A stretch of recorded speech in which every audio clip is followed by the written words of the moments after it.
My name is Bruce Director. I'm sure most of you know me. Uh, we're uh, joined tonight by Tony Pepper. We're going to do something a little bit different than what we normally do in these um, Saturday classes. We're going to present a presentation that Lyndon LaRouche gave to a international conference in September of 1990.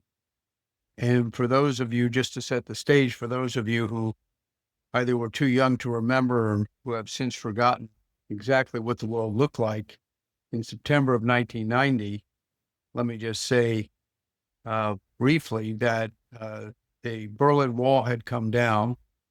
The Soviet Union, though, had not collapsed.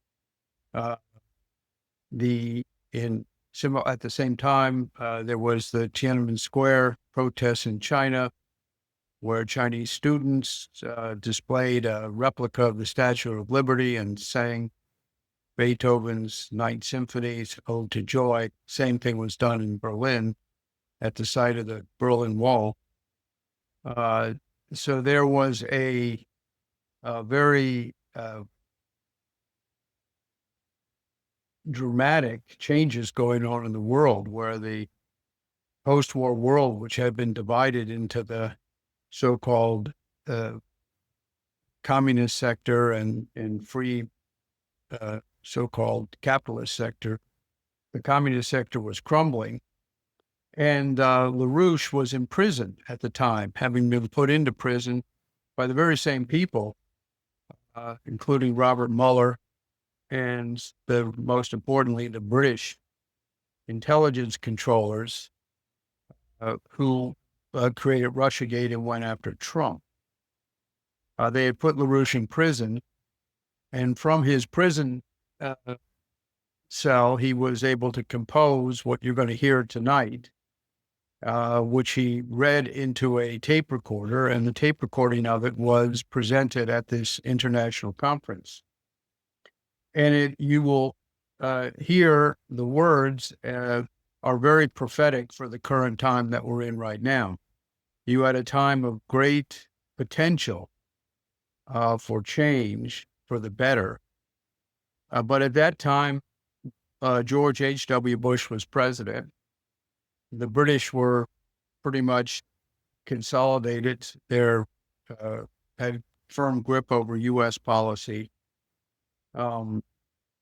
Thatcher was still in power in Britain, and Mitterrand in France, and they were conspiring on how to basically turn the global situation into what we now will recognize as a globalist, what Bush himself called a New World Order. And so it was a failed opportunity, despite LaRouche's prophetic words, because of his imprisonment and the political attacks on him. The world took a different turn under Bush 1, Clinton, Bush 2,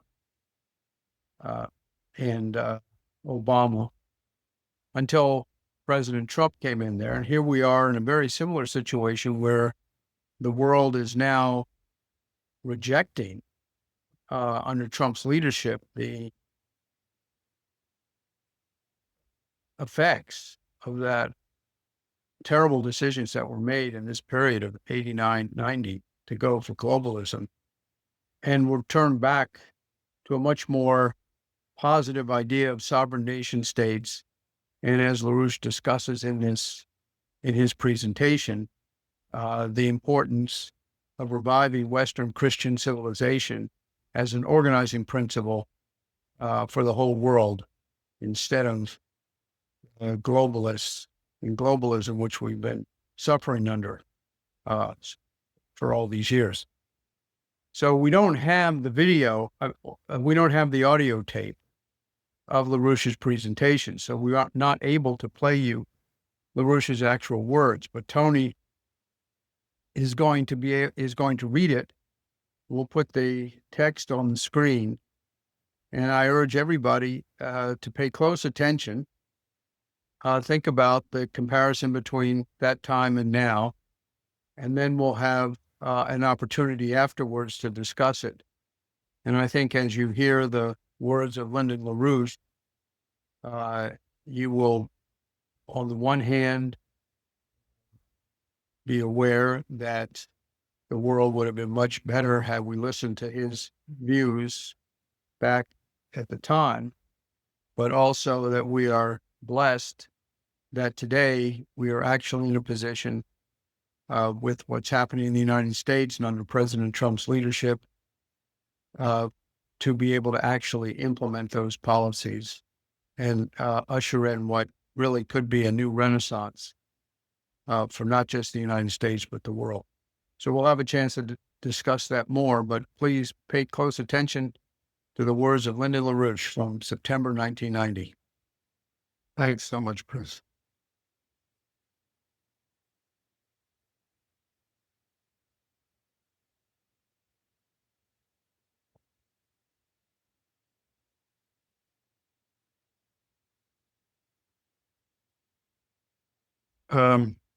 I think that it's LaRouche's words from September 1990 take on extraordinary, deeper meaning in the context of the explosive revival of Christianity in the United States among young people, but not only young people, catalyzed by the martyrdom of Charlie Kirk on September 10th.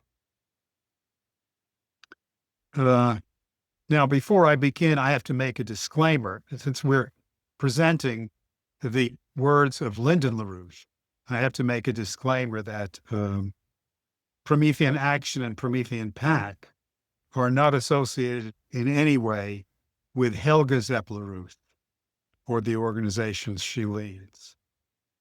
And also, before beginning, I'm going to put the text of Lynn's talk in the chat so that you can download it and read it yourself. So with that, let me start.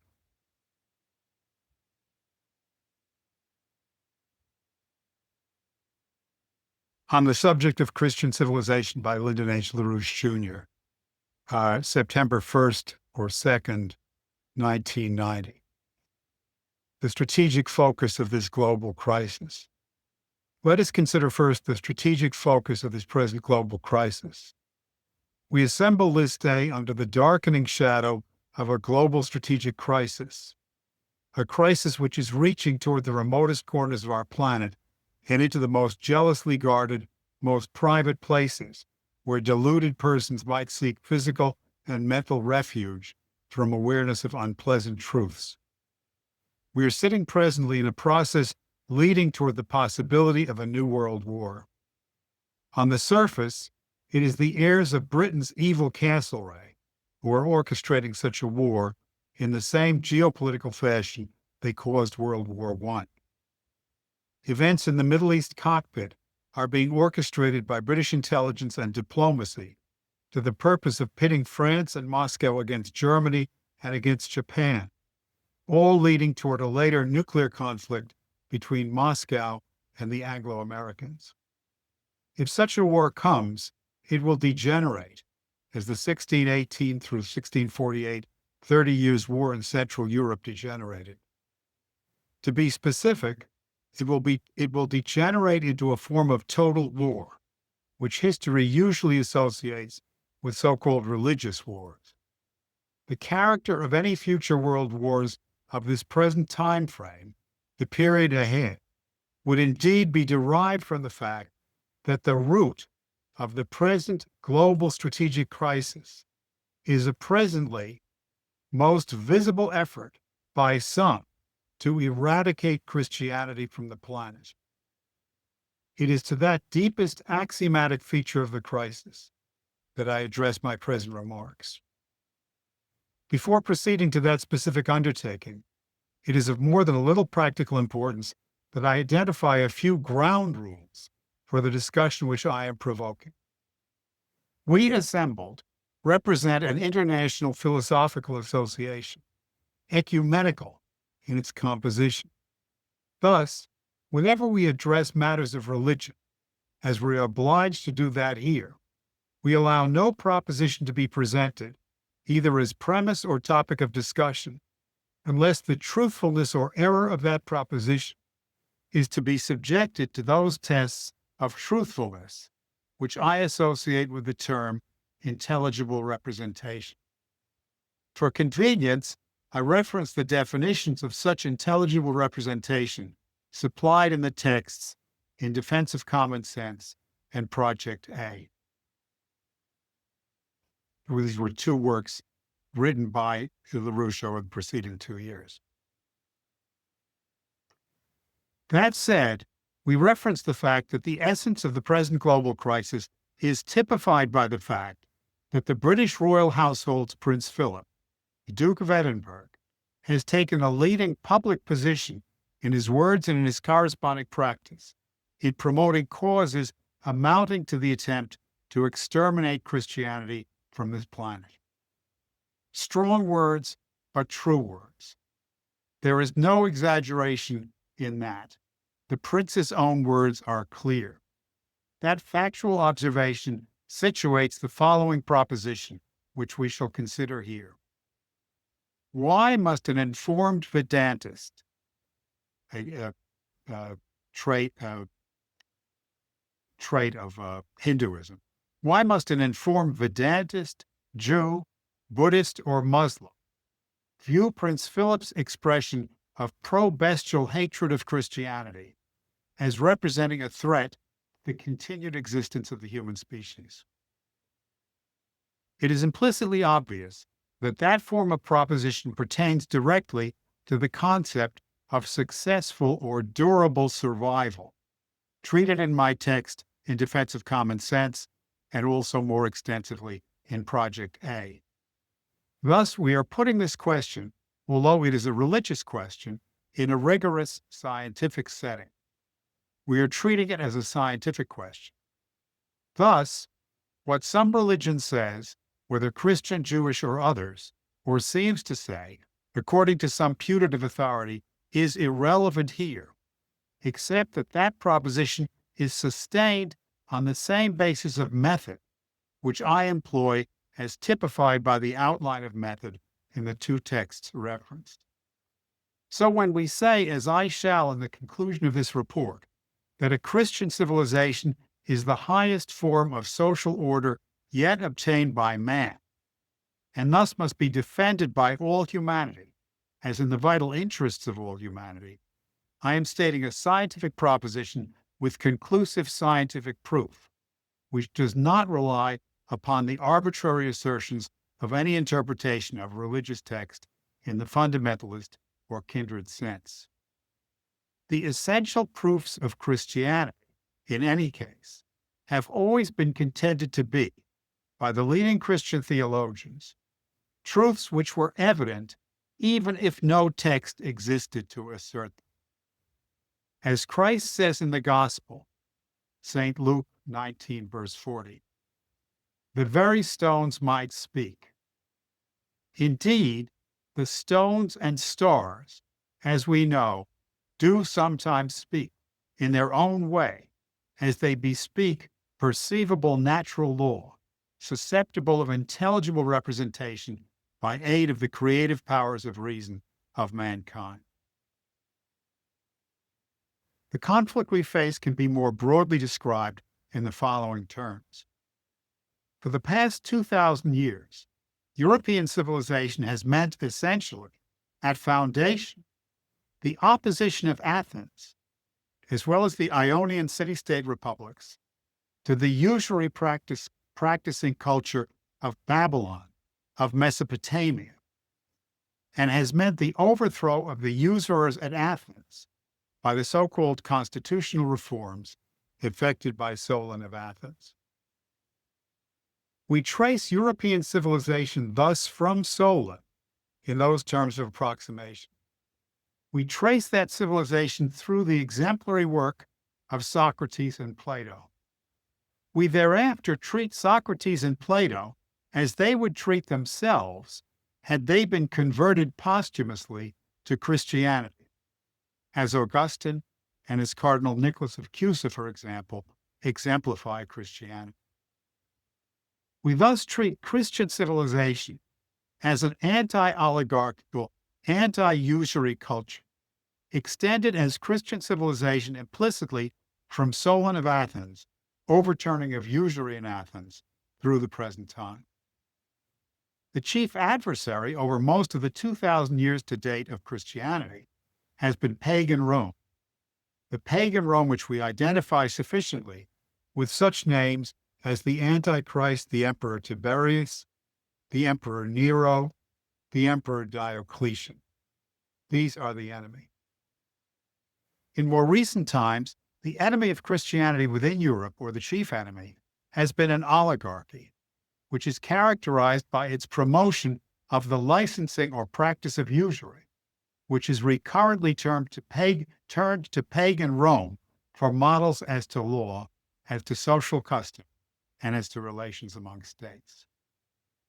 The most relevant case for our present purposes is the rise of what is called Romanticism, together with British liberalism, which is the same thing as Romanticism, in Britain and on the continent during the 18th century. Examples of Romanticism on the continent, of course, are Voltaire and all of his friends, Montesquieu, Rousseau. In Britain, David Hume and Adam Smith are examples of Romanticism, as well as Gibbon or Jacques Necker, the man who ruined France in the 18th century, or his daughter, Madame de Staël, who spread the virus of Romanticism into Germany so prolific, Madame de Staël. Romanticism is the modern form of the enemy, which leads to a second form to which I'll come in a moment, a second expression of Romanticism, the Dionysiac form.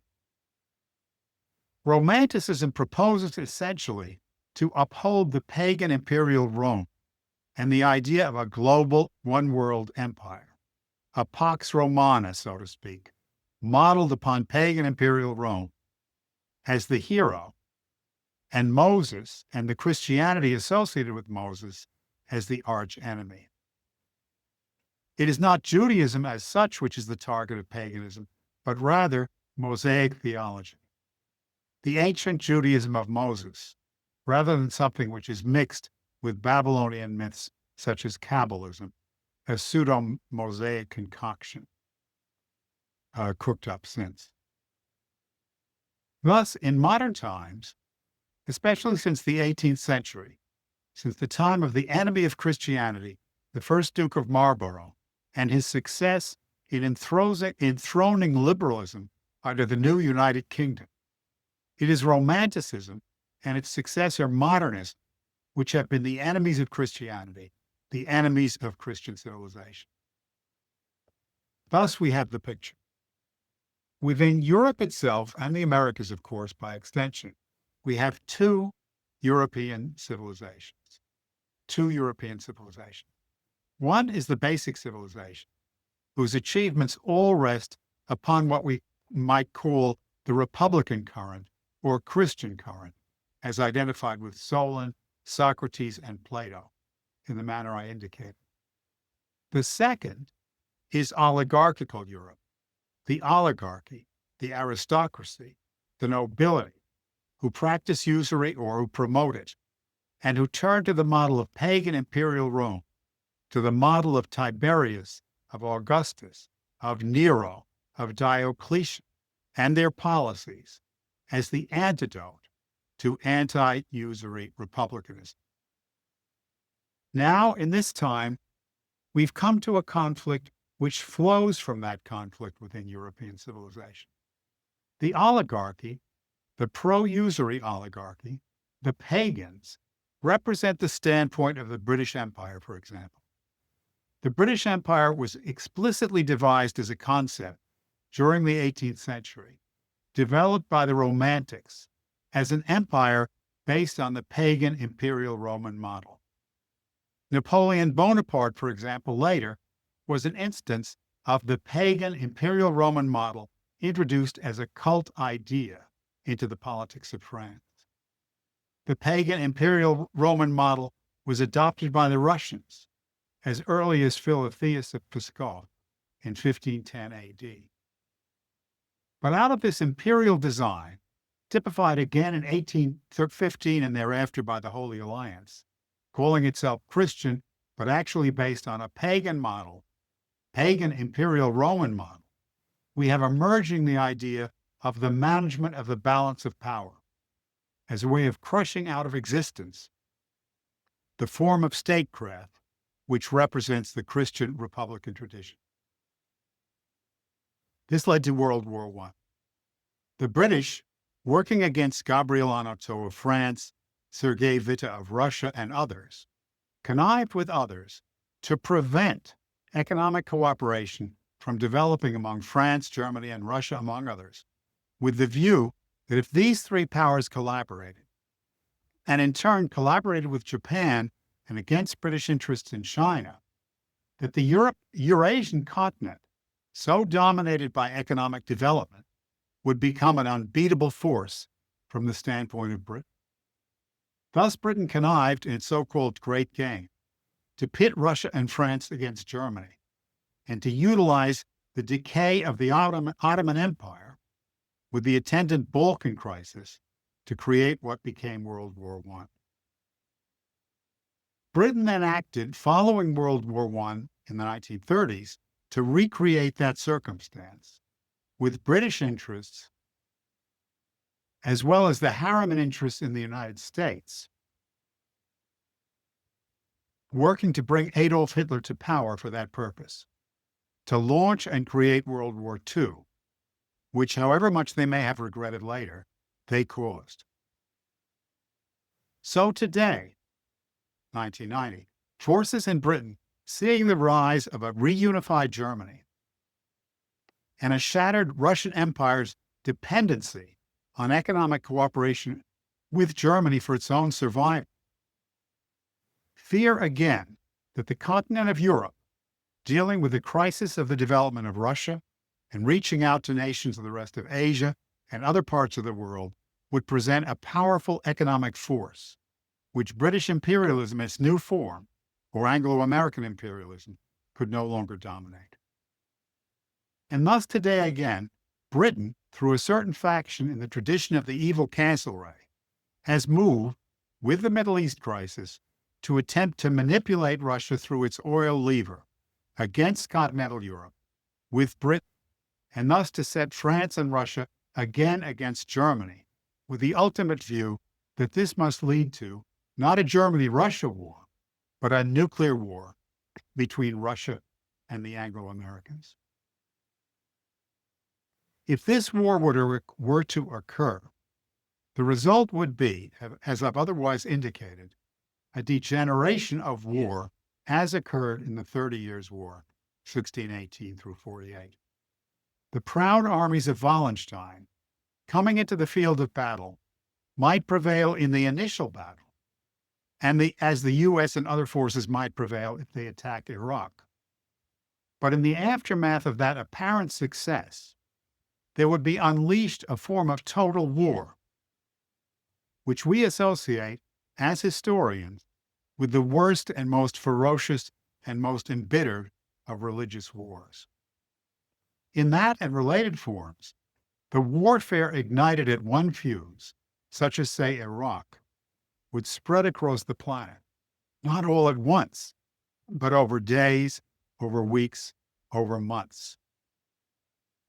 And the days and the months and the years would pass ever more precipitously, as was the case in the Balkans, as in the period 1910 to 1914.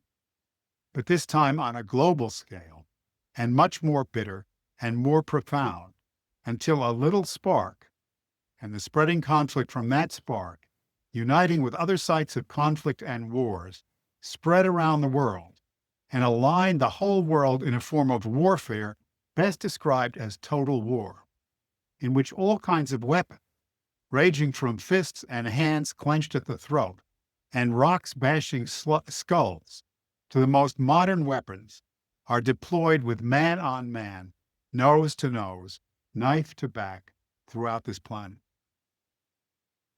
That's the nature of the conflict we face.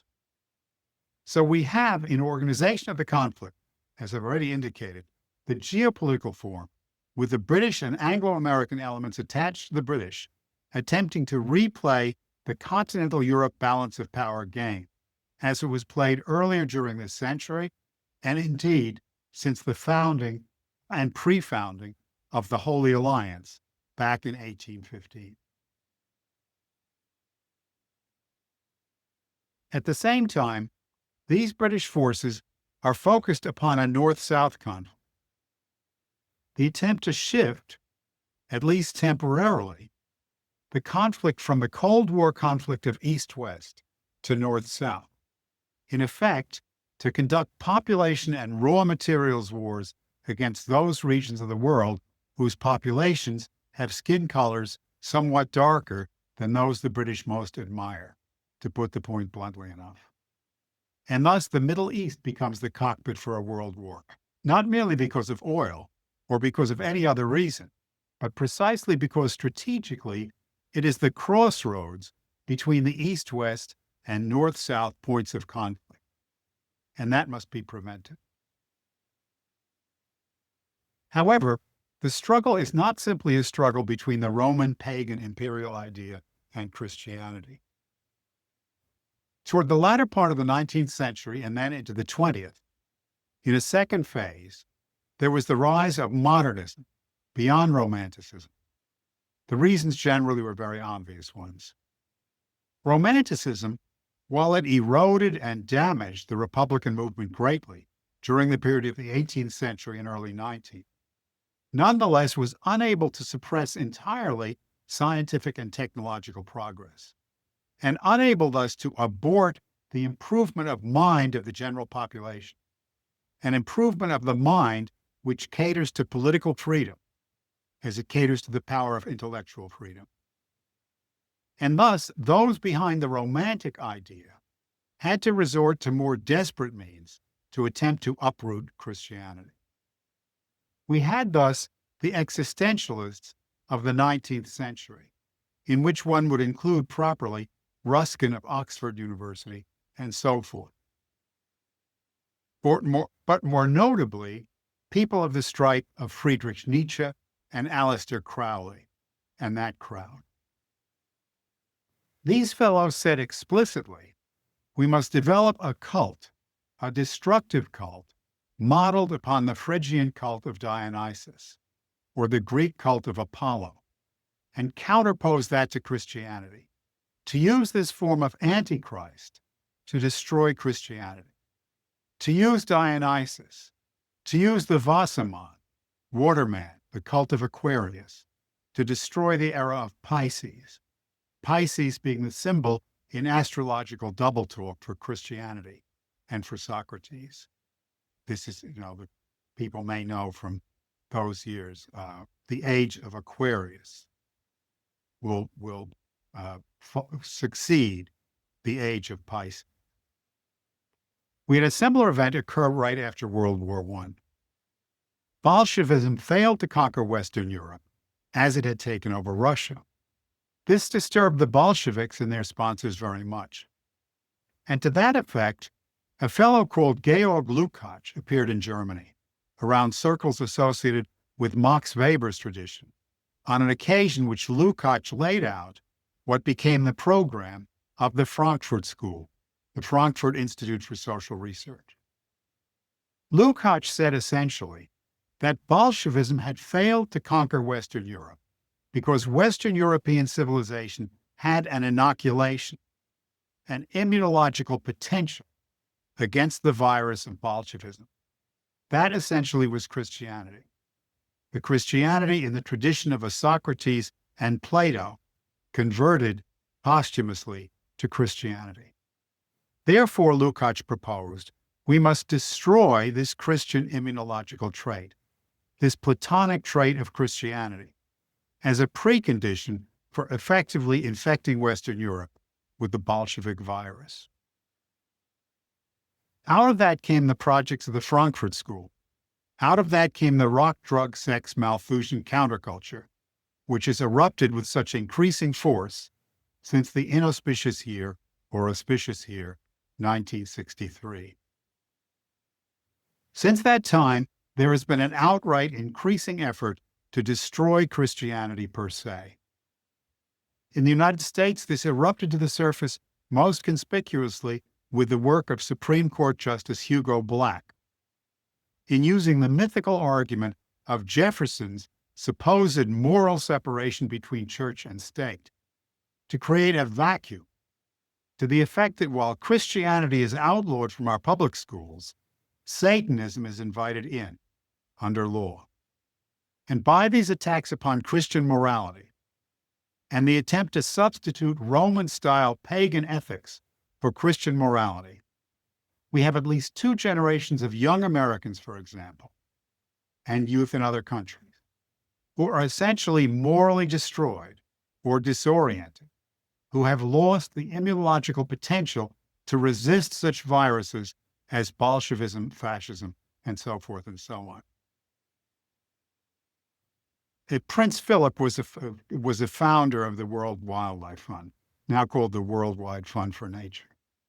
And its thesis was that the human species must recognize the rights of all other species and not claim unique rights for the human species. That's background for the next paragraph. And thus, when Prince Philip says that man must give way to the rights of the beast and that the human population must be curtailed on this account, one finds that today, what would have been impossible 2 generations ago erupts. That we have the animal rights movement, wild terrorists, completely irrational, insane as maenads, preparing to tear the society down for the sake of a spotted owl or a red squirrel or even some lower variety of species. And thus, that is the nature of the danger to civilization on the negative side. But on the positive side, there's something else. Christianity contains something superior to any other form of culture, objectively speaking, which is not a property of Europe in the strict sense, or of the Americans, What has been contributed to Christian civilization is the rightful property of every person on the surface of this planet. And to that, let us turn next. The map of the human mind, rendering policy-making intelligible. Before we look at the specific qualities of Christian civilization which make it so superior as well as unique, we have to glance briefly at matters which are covered at some length in the 2 texts already referenced, but which should be restated at least summarily here for the benefit of those who may not have read or may not have studied adequately the 2 texts involved. Very few people, unfortunately, know what the term mind ought to mean. At least they don't know what it ought to mean in any scientific sense. Most people, for example, would tend to accept, at least as a proposition, the idea that rational means logical, and by logical, they would mean formal deductive logic. But this is not true. We know today, of course, the embarrassing fact that machines can perform deductive logic. Computers, for example, at least a very crude form of deductive logic. And we're able to do more and more in that direction, not exhausting all possibilities in deductive logic, but going further and further to the point that the initiates are rather awed by what can be done. So it does not seem that deductive logic is very much the quality of the mind, if it's the quality of a machine. Or perhaps machines will replace men. Such are the things that you get into if you don't take into account the fact that there is a difference. But there is a difference, very easily demonstrated. Man is able to change his ideas and behavior to the effect of deliberately increasing the productive power of labor. The result is that mankind is able to sustain more people with less land. and not only to sustain a person with less land required, but at the same time to increase significantly the standard of living of the person who's sustained. So it costs less to maintain a person, but that person has more. They have more in terms of life expectancy. They have more in terms of consumption. They have more in terms of leisure and more time for the development of their powers of mind as human beings, and so forth and so on.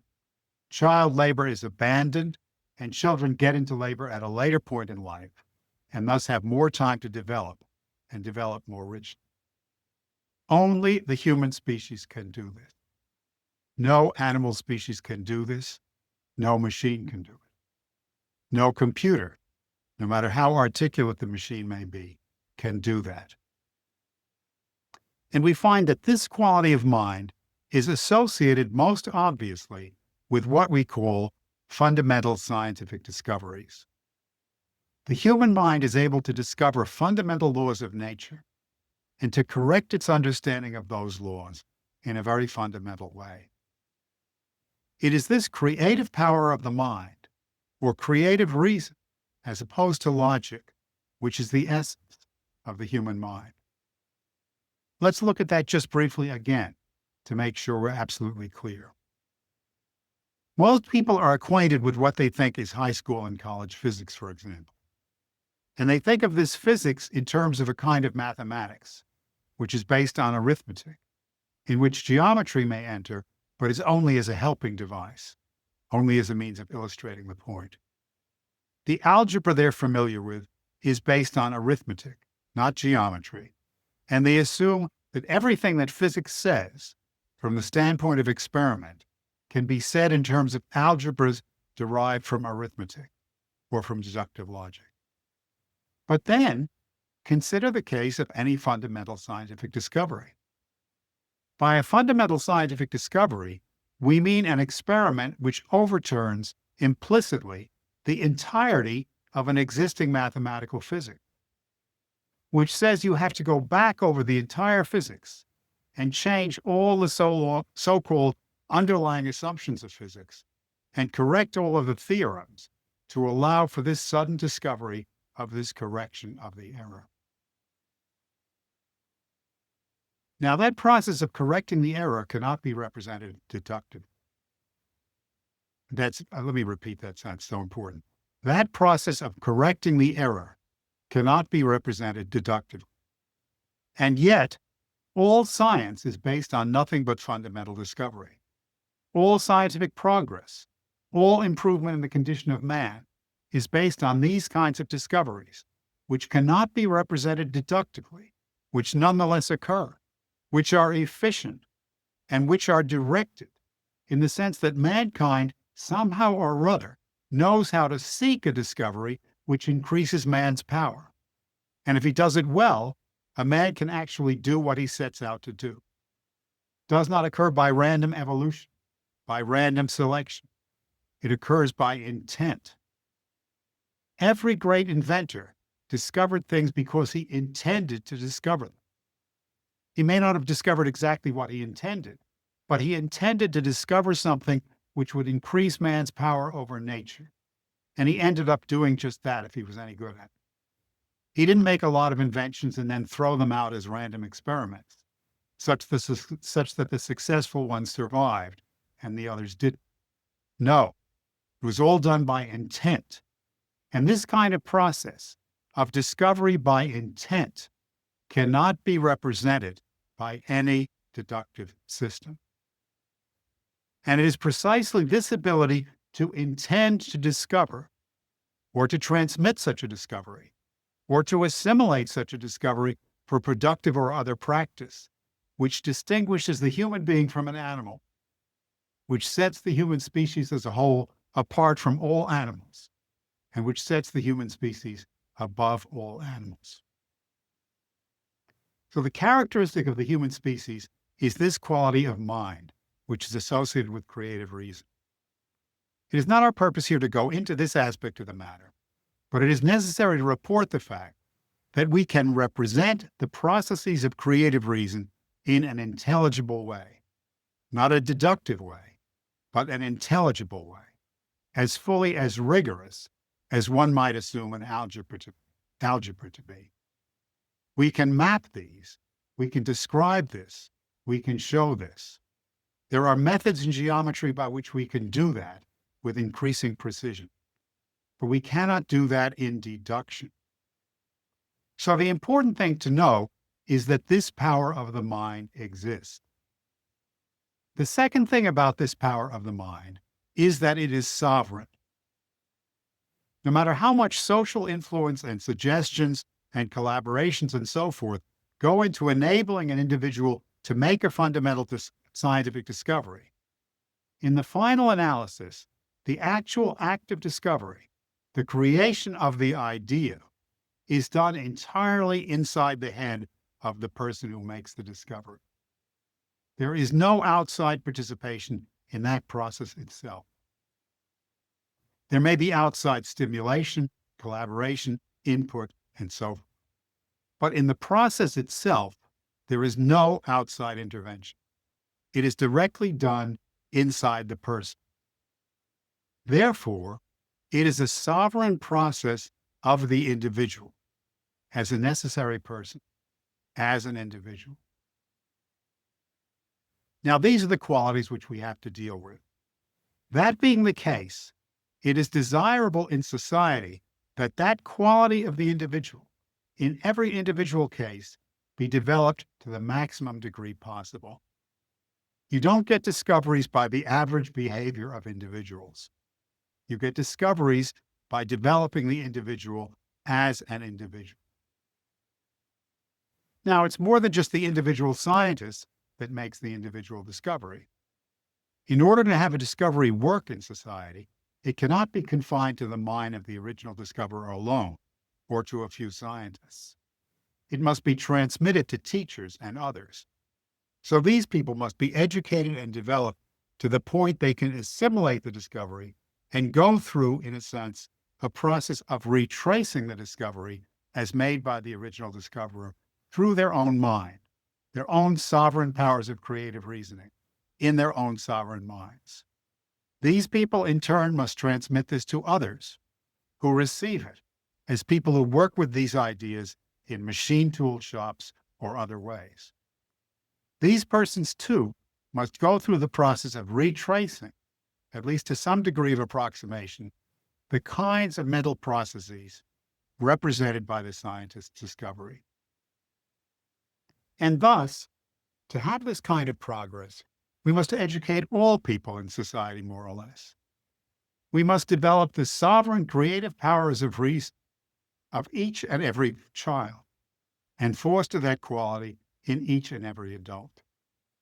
This will give us the highest possible rate of discovery and the highest rate of improvement in both the productive powers of labor as such, that is the ability to produce more for human need, and the ability to produce that more with less land required to do it. This relationship, this happy result, we call an increase in the potential population density. I won't go into more into that at this point, because that's covered in a textbook of mine, which has been published, which covers some of the complexities of this process. But that particular quality of mankind is key. Now let's look at another aspect of this quality. What does that mean? What does it mean when mankind, through an individual, has discovered a law of the universe? What that means is that in discovering a law of the universe, at least getting to know it less imperfectly, the human mind is converging upon the truthful, actual form of that lawful arrangement in the universe. And in that degree, the mind of the individual person is converging upon agreement with the mind of the Creator. The mind of the individual person is converging upon agreement with the mind of the Creator, with the mind of God, and with the will of God. Thus, within these creative powers of reason, if they are sufficiently developed in the individual, that individual mind approximates a map of the lawful organization of the universe as a whole. The individual mind approximates a map of the lawful organization of the universe as a whole. That is the wonderful thing.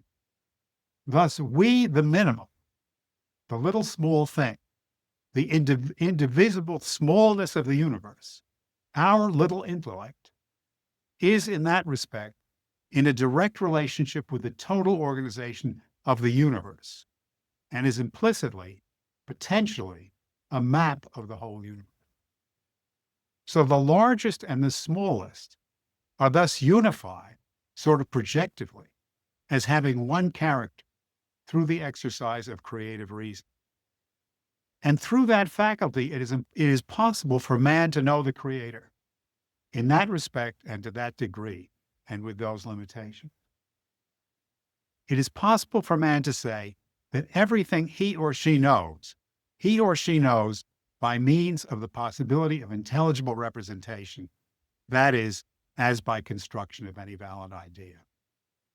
It is not necessary to assert anything arbitrarily. We can find an intelligible representation which shows us whether the idea is a truthful one or a false one. That is the nature of the situation. And those are things which are covered with many more things as well in the two reference works which I've cited. And then finally, what we mean by the superiority of Christian civilization. When we say that the Christian civilization is the highest form of civilization devised by man, with the references I've given at the outset as to what that means, we are saying scientifically that Christian civilization affords society the highest rates of growth of potential population density, the highest rate of development of the human mind, and the most concentrated and effective kind of development of that mind. The crucial feature of Christianity in this account is something which is summed up by an emphasis applied to the Christian credo by St. Augustine, what is called in Latin the filioque, that Christ is both the Son of God, and that the Holy Spirit flows from him as from the Godhead. What this signifies, without going through the whole issue, is that through this view of Christ and through this intermediating role of Christ, the individual human being is able to recognize efficiently his or her identity as imago viva Dei, the living image of God, as a living being in the image of a living God, not some king, not some arbitrary monarch, but the Creator as the Creator, not some petty tyrant like Zeus, spinning from some mountaintop, playing tricks upon men, but a true loving Creator in whose image we are.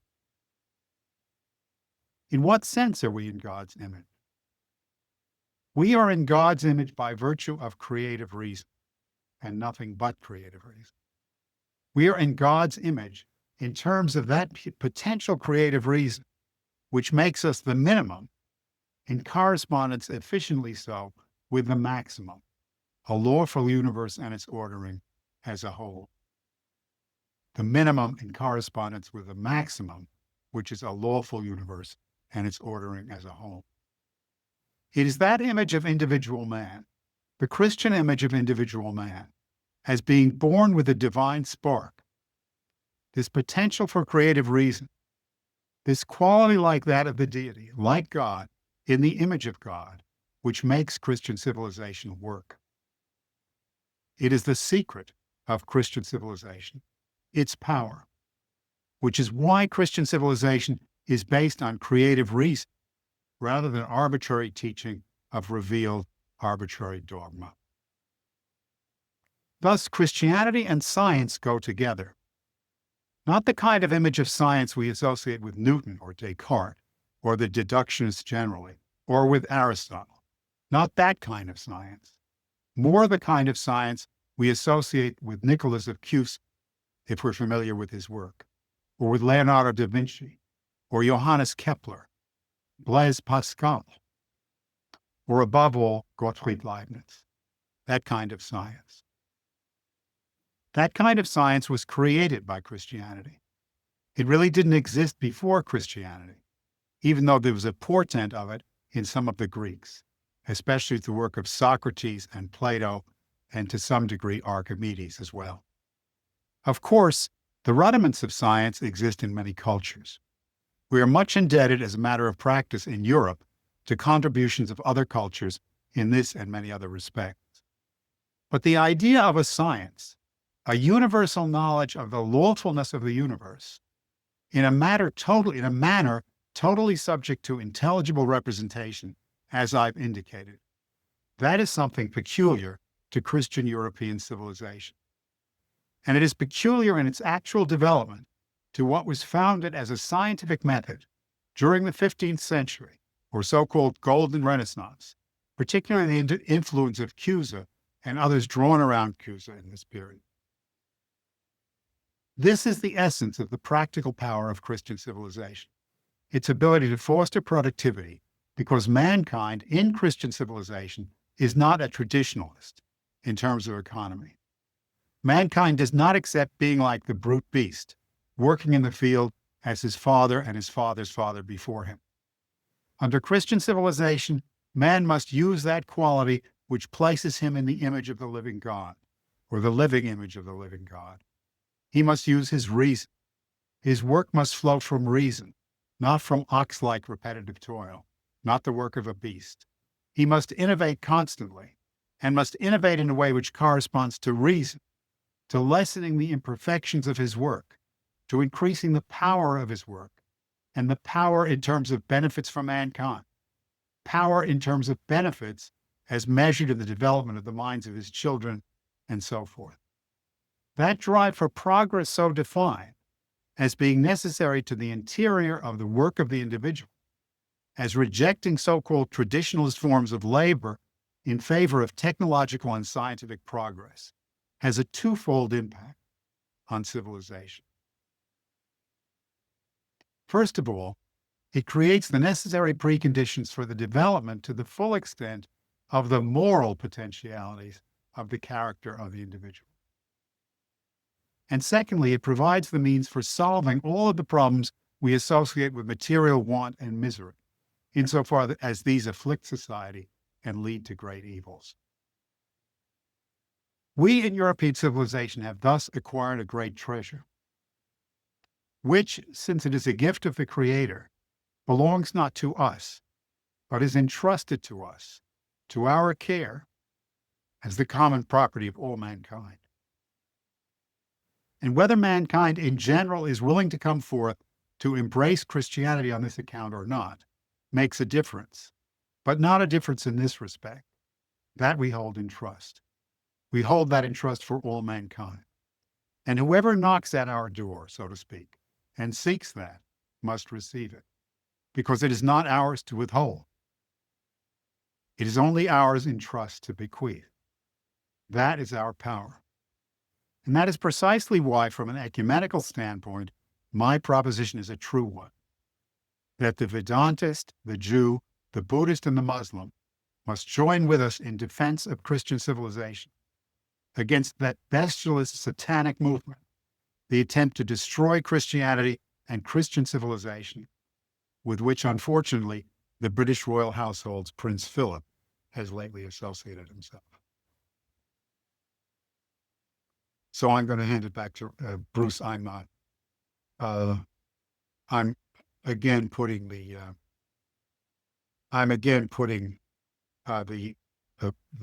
paper which I read from in the chat so people can.